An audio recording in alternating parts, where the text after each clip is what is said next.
Hey, what's up everybody? My name is Zach, otherwise known as Instrumental, and today I have a few tips and tricks for you guys. I know I normally don't do this kind of video on my channel, but I've been playing a lot of Call of Duty Black Ops 3 recently with Infinitude Gaming members, and I've been having a whole lot of fun trying to perfect my craft and sort of figure out my role in the squad whenever we play together. And I've kind of figured myself out. I'm kind of more of a defensive assault rifle player, which I like to maintain power positions and control points that we already have established and not letting the enemy team capture them back. So that's sort of my role in this whole team spiel. And so since I've been doing a pretty successful job of playing that defensive AR role, I decided to give you all some tips and just some overall guidelines on how I like to play, and I feel like you all will get some good, useful information out of this. So before we get into the sort of tips and tricks, I want to define what I mean by when I say defensive AR. So I'm going to define it as not someone pushing spawns to try to flip the spawn influencing system, maintaining control of portions of the map that have already been owned by the friendly team. So I'm not the person that's going out and trying to push spawns, trying to gain more ground for us. I'm simply trying to maintain what we already have and make sure enemies do not get into that area to try to take control of us, such as the B flag on Infection. As you can tell, I am stooped up right in the middle of the map, and I'm making sure that they don't push into the B flag, and as you can tell, we've regained control of it right now on the video. So the next thing I want to talk about, being a defensive assault rifle player, is each map and the size of the usual area of engagements needs to dictate which weapon that you're going to use.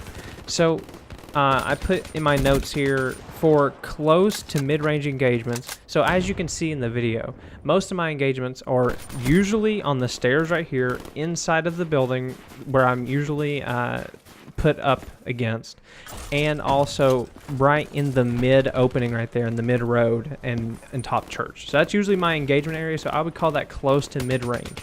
And for that, as you can see, I'm using the Man-O-War. I have quite a few attachments on it. I'm pretty sure I have stock, the BOA sight, which I'll get into later, high caliber, I believe, and a few other things. I'm not exactly sure. I didn't show my creative class in this, but I also will make another video if you'd like on my class setup for this defensive AR role.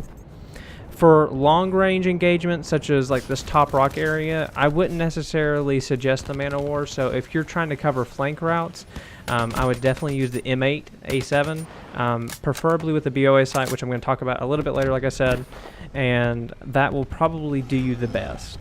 Now, if you were holding down a flank, say on the wall run side of the map, I would definitely try to use a more automatic, faster rate of fire assault rifle, such as like an HVK or an ICR, because you're in these close, very close engagement areas, and just simply the slower fire rate of the Man-O-War, if you're not super accurate, it's going to be a detriment to you.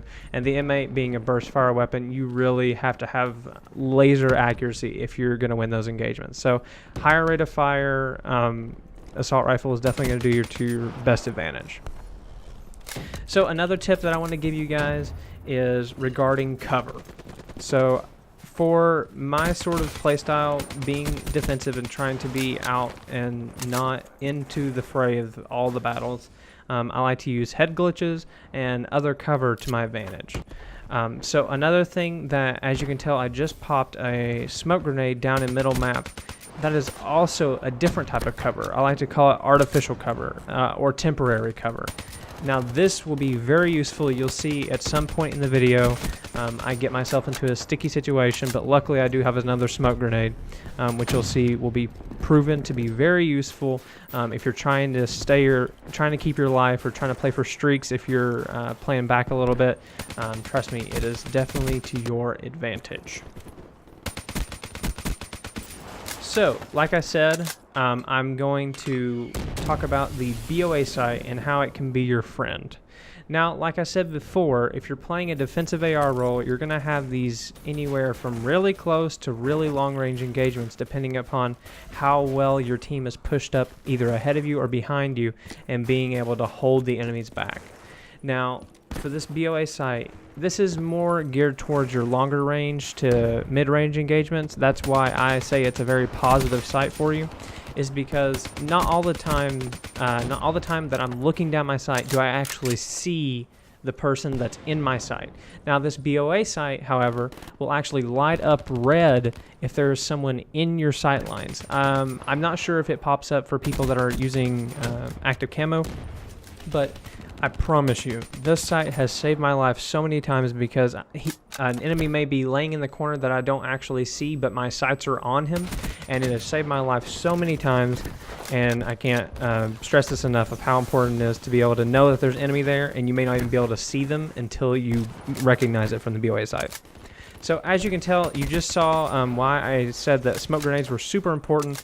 I popped it whenever I was in that fountain area, and I was able to escape, creating artificial cover so they didn't want to shoot into the smoke, giving away their position, so I was able to escape. Now, for those of you all that aren't watching main routes in like a domination mode or a hard point, flank routes are a big key role, is covering flank routes whenever you're trying to maintain map control. Now, these flank routes are going to be very crucial for this enemy team to try to get behind you and try to throw you off guard, and that's going to be very important. If you are a defensive AR player, you need to be versatile and not only going down main flank routes or main routes in the map, but also making sure that people aren't coming up behind you and throwing your team off kilter, and making sure that you stay one solid unit slowly moving up the map. Now, I know there's not a lot left of the gameplay, but I'm going to sort of read off some other things as I see them on the video. None of the rest of this stuff is really scripted. The other stuff I did have written down in notes. So, as you can tell, I am covering both flank routes right now. I'm trying to use the best of my ability the map to try to cover me.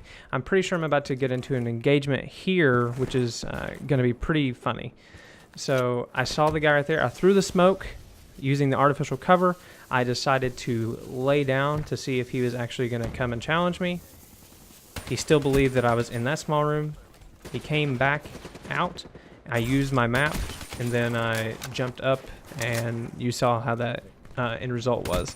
Now, since I was actually able to take him out, I was able to keep this map control in mid, and it definitely helped out my team to regain control of B. Now, I wasn't the only one in this game that was doing work. My buddy One Way G-Way did a really nice job of holding down that sort of forward positioning, more aggressive player role. As you can tell, he had a Wraith, and once again, I'm back in my power position of the stairs, which definitely helped our team holding B throughout the entire game. Now, this is some other things that, another tip that I'd like to give is making sure whenever you're weak or whenever you've gotten hit, you don't want to re-peek the enemy that has already started shooting at you. Unless you are 150% confident that you can take out that person with no trouble at all. If you are weak, do not re-peek. That is sort of like my little motto that I like to give to all my new Infinitude Gaming members, and I feel like it does them a whole lot of use when they actually listen to it. So as you can tell, the game is kind of coming to a close right now. I'm actually going to go on a pretty good hot streak here, and once again, I'm using my power positions. I'm making sure that I'm calling out all the enemies to my friendlies that I'm able to talk to. Some bad aim right here, trying to take out the dingo guy, but as you can tell, I'm actually using the Vision Pulse Specialist. I'm actually really new to this specialist, and I'm trying to get the hang of it, but I do feel like it has been to a positive, advantageous role into my playing now. And it's definitely helped me out as a player, becoming more aware of where people like to go on the map, where people like to hide behind walls and stuff like that, and it has definitely helped me out.